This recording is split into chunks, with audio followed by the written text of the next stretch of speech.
NATO akhirnya merespon invasi Rusia ke Ukraina. Mereka mengirimkan ribuan tentara dan lebih dari 100 jet tempur yang bersiaga di 30 titik lokasi Ukraina.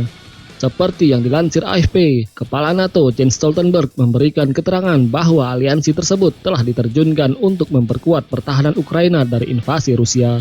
Pasukan NATO dan kekuatan udara diterjunkan di sisi timur Ukraina. Dia mengatakan sekutu telah mengaktifkan rencana pertahanan.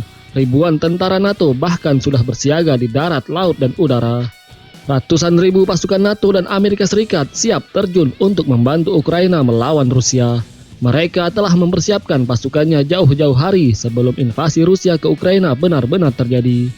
Dilansir dari Sky News, aliansi NATO memiliki 40.000 tentara, pelaut, dan penerbang yang siap secara permanen untuk dimobilisasi dalam krisis.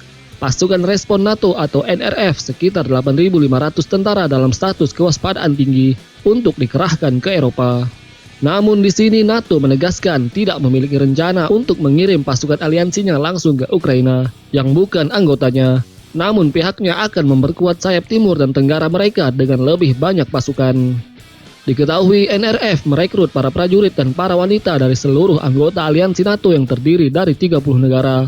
Mereka ditempatkan di darat, udara, laut atau dalam operasi khusus selama periode 12 bulan. Di mana selama waktu itu mereka adalah responden pertama dalam keadaan darurat, misalnya ancaman militer hingga bencana alam.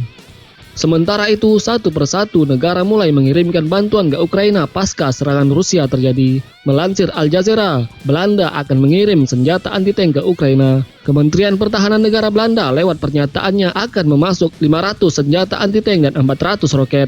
Hal serupa juga dilakukan oleh Jerman. Pemerintah Jerman telah menyetujui pengiriman sejumlah senjata ke Ukraina dalam perubahan kebijakan utama. Hal itu setelah Kanselir Jerman menyebut invasi Rusia ke negara itu sebagai titik balik. Berlin akan memasuk Kiev dengan 1.000 senjata anti-tank dan 500 rudal permukaan ke udara Stinger dari persediaan militernya.